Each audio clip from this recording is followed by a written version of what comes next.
ആറ്റുനോറ്റു കാത്തിരുന്ന ആ സുദിനം വന്നു. നീഗ്രോ യുവതി തങ്കക്കുടം പോലുള്ള ഒരു ആൺകുഞ്ഞിനെ പ്രസവിക്കുകയും, അതെ, ആ നീഗ്രോ യുവതി തങ്കക്കുടം പോലുള്ള ഒരു ആൺകുഞ്ഞിനെ പ്രസവിച്ചു. ബാഹൂറിന്റെ ആനന്ദം പറഞ്ഞറിയിക്കാൻ പ്രയാസമായി. തന്റെ പ്രിയതമ ഒരു കുഞ്ഞിന്റെ ഉമ്മയായിരിക്കുന്നു. അതെ, താൻ ഒരു പിതാവായിരിക്കുന്നു. വിവാഹിതനായതിനു ശേഷം മനസ്സിൽ താലോലിച്ചു നടന്ന അഭിലാഷമാണ് ഇപ്പോൾ പൂവണിഞ്ഞിരിക്കുന്നത്. ഞാൻ എൻ്റെ കുഞ്ഞിനെ പൊന്നുപോലെ വളർത്തും. ബാഹൂർ ആത്മഗതം ചെയ്തു. ആരാണ് ബാഹൂർ? അബിസീനിയയിലെ ഒരു നീഗ്രോ യുവാവ്, ഒരു പാവപ്പെട്ട കർഷകൻ. കറുത്ത വർഗക്കാരനായ നീഗ്രോകളെ കേവലം അധമരായി പരിഗണിക്കുന്ന ഒരു സമൂഹം, അവർക്കിടയിലാണ് ബാഹൂർ ജീവിക്കുന്നത്. അവർ എന്നും അടിമകളായി ജീവിക്കാൻ വിധിക്കപ്പെട്ടവരായിരുന്നു.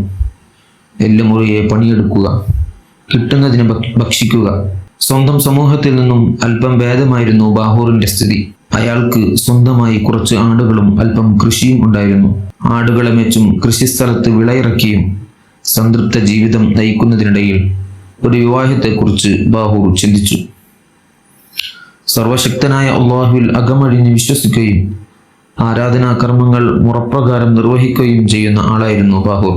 ബാഹൂറിന്റെ ജീവിത സഖിയായി വന്ന പെൺകുട്ടി സുന്ദരിയായിരുന്നു, സുശീലയായിരുന്നു, സർവോപരി ഈമാനും ഭക്തിയുമുള്ളവളായിരുന്നു.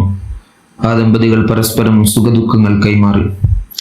ഭർത്താവിന്റെ കഠിനാധ്വാനത്തിന്റെ പങ്കുപറ്റാൻ മാത്രമല്ല, അദ്ദേഹത്തോടുകൂടെ വിയർപ്പൊഴുക്കാനും ആ പെൺകുട്ടി സന്നദ്ധിയായി. അതിലവൾ ആനന്ദം കണ്ടെത്തുകയും ചെയ്തു. ദാമ്പത്യത്തിന്റെ മധുരിമ പങ്കിട്ട് ജീവിതം നയിക്കുന്നതിനിടയിൽ അവരുടെ മോഹ സാക്ഷാത്കാരമെന്നോണം ആ യുവതി ഗർഭിണിയായി. അവൾ പ്രസവിച്ചതോ കോമളനായ ഒരു ആൺകുഞ്ഞിനെ. സർവശക്തനായ അള്ളാഹുവിനെ സ്തുതിച്ചു. അയാൾ തന്റെ പൊന്നോമന പുത്രനെ ലുക്കുമാൻ എന്ന് നാമകരണം ചെയ്തു.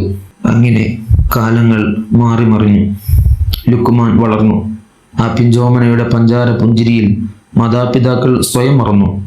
ശൈശവത്തിൽ തന്നെ മറ്റു കുട്ടികളിൽ നിന്നും വിഭിന്നമായിരുന്നു. ഒരുപാട് പ്രത്യേകതകൾ ലുക്കുമാനിൽ അവർ കണ്ടു. തങ്ങളുടെ ഓമന മകൻ സാധാരണക്കാരനല്ലെന്ന് ആ മാതാപിതാക്കൾക്ക് മനസ്സിലായി. അവർ അള്ളാഹുവിനെ സ്തുതികൾ അർപ്പിക്കുകയും ചെയ്തു. കുഞ്ഞിന് വേണ്ടി പ്രാർത്ഥിക്കുകയും ചെയ്തു.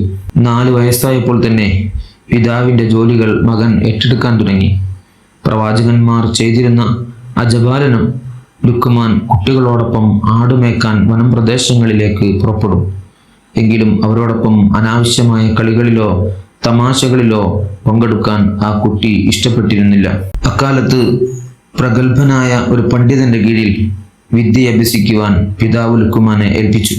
ആ ഗുരു അഗാധ പാണ്ഡിത്യത്തിന്റെ ഉടമയായിരുന്നു എന്ന് മാത്രമല്ല, മഹാനായ ഒരു സൂഫി വര്യൻ കൂടിയായിരുന്നു. കൂടാതെ പ്രകൃതി ചികിത്സയുടെ ആചാര്യൻ കൂടിയായിരുന്നു ആ മഹാ സൂഫി പണ്ഡിതൻ.